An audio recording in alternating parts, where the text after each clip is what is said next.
America ও ভারতের মধ্যে কয়েক মাসের উত্তেজনাপূর্ণ সম্পর্কের পর প্রধানমন্ত্রী নরেন্দ্র মোদি এক্সে একটি পোস্টের মাধ্যমে মার্কিন প্রেসিডেন্ট ডোনাল্ড ট্রাম্পের সাথে বন্ধুত্বের বার্তা প্রেরণ করেছেন। যদিও ট্রাম্প বলছেন শীঘ্রই ক্ষমা চাইবেন মোদি।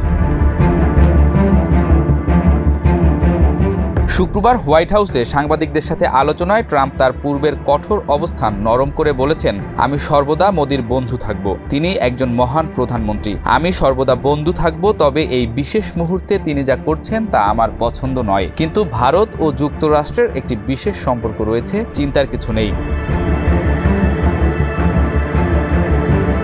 এই মন্তব্যের কয়েক ঘন্টার মধ্যে প্রধানমন্ত্রী মোদি এক্সে একটি পোস্ট করেন, যেখানে তিনি লিখেছেন, প্রেসিডেন্ট ট্রাম্পের অনুভূতি ও আমাদের সম্পর্কের ইতিবাচক মূল্যায়নের জন্য গভীর কৃতজ্ঞতা জানাই এবং পূর্ণভাবে তার প্রতিদান দিচ্ছি।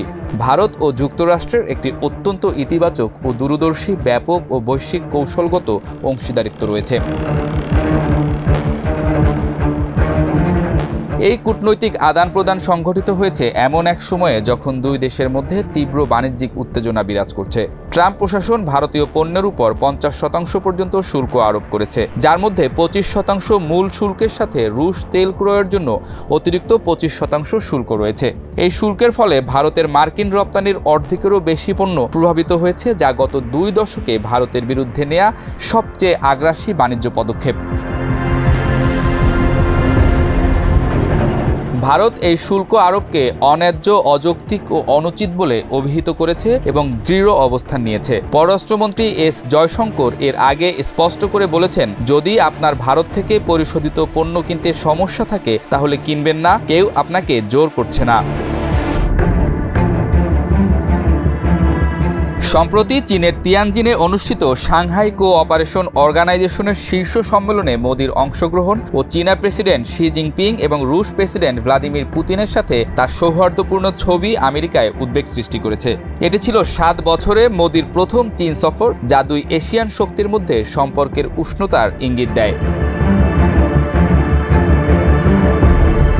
এই প্রেক্ষাপটে ট্রাম্প তার সোশ্যাল মিডিয়া প্ল্যাটফর্ম ট্রুথ সোশ্যালে লিখেছেন, মনে হচ্ছে আমরা ভারত ও রাশিয়াকে গভীরতম অন্ধকারতম চীনের কাছে হারিয়ে ফেলেছি। তাদের একসাথে দীর্ঘ ও সমৃদ্ধ ভবিষ্যৎ কামনা করি।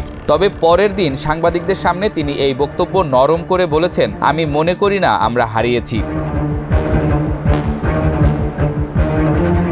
বিশ্লেষকরা মনে করেন মোদির এই প্রতিক্রিয়া ভারতের বহুমুখী কূটনীতির একটি নিদর্শন। ভারত একদিকে যুক্তরাষ্ট্রের সাথে প্রতিরক্ষা, বাণিজ্য ও প্রযুক্তি খাতে সম্পর্ক গভীর করছে, অন্যদিকে রাশিয়া ও চীনের সাথেও নিজের স্বার্থ অনুযায়ী সম্পর্ক বজায় রাখছে। এই বহু মেরুবাদী বিশ্ব ব্যবস্থায় ভারত কোনো নির্দিষ্ট শিবিরে না গিয়ে সকল প্রধান শক্তির সাথে সম্পর্ক রাখার নীতি অনুসরণ করছে। পররাষ্ট্রমন্ত্রী জয়শঙ্কর শনিবার সাংবাদিকদের বলেছেন, প্রধানমন্ত্রী মোদি যুক্তরাষ্ট্রের সাথে আমাদের অংশীদারিত্বকে অত্যন্ত গুরুত্ব দেন। প্রেসিডেন্ট ট্রাম্পের ব্যাপারে তিনি সবসময় ট্রাম্পের সাথে খুব ভালো ব্যক্তিগত সমীকরণ রেখেছেন, কিন্তু বিষয় হলো আমরা যুক্তরাষ্ট্রের সাথে নিয়োজিত রয়েছি। সম্পর্কের আরেকটি জটিল দিক হলো পাকিস্তান প্রসঙ্গ। ট্রাম্প বারবার দাবি করছেন যে তিনি গত মে মাসে ভারত পাকিস্তানের মধ্যে যুদ্ধবিরতি আনতে গুরুত্বপূর্ণ ভূমিকা পালন করেছেন এবং এই কূটনীতির জন্য তিনি নোবেল পুরস্কারের দাবিদার। তবে ভারত কাশ্মীর বিষয়ে কোনো তৃতীয় পক্ষের মধ্যস্থতা সম্পূর্ণভাবে প্রত্যাখ্যান করে এবং গত 17 জুন ট্রাম্পের সাথে ফোন আলোচনায় মোদি স্পষ্ট করেছেন যে ভারত পাকিস্তান সমস্যার সমাধান নিজেদের প্রচেষ্টায় হয়েছে, আমেরিকার হস্তক্ষেপে নয়। এই কূটনৈতিক উত্তেজনার প্রেক্ষাপটে ভারত জাতিসংঘের সাধারণ পরিষদের আগামী অধিবেশনে তার অংশগ্রহণের ধরন পরিবর্তন করেছে। প্রাথমিক তালিকায় প্রধানমন্ত্রী মোদির নাম থাকলেও সংশোধিত তালিকায় দেখা যাচ্ছে যে পররাষ্ট্রমন্ত্রী জয়শঙ্কর 21 সেপ্টেম্বর ভারতের পক্ষে বক্তব্য রাখবেন। এটি ভারতের পক্ষ থেকে একটি কৌশলগত সিদ্ধান্ত হিসেবে দেখা হচ্ছে।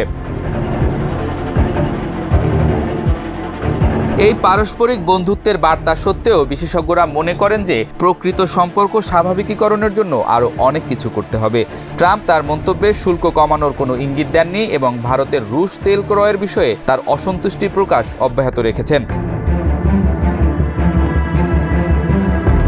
অর্থনীতিবিদরা বলছেন যে ব্যক্তিগত সম্পর্কের উষ্ণতা কূটনৈতিক বাধা দূর করতে সাহায্য করতে পারে, কিন্তু জাতীয় স্বার্থ ও কৌশলগত দূরদর্শিতাই পররাষ্ট্রনীতির প্রকৃত চালক। ভারত সম্ভবত কৌশলগত স্বায়ত্তশাসন বজায় রেখে রাশিয়া ও চীনের সাথে সম্পর্ক অব্যাহত রেখে এবং বহিরাগত চাপ প্রতিরোধ করে তার জাতীয় স্বার্থ অনুসরণ করবে।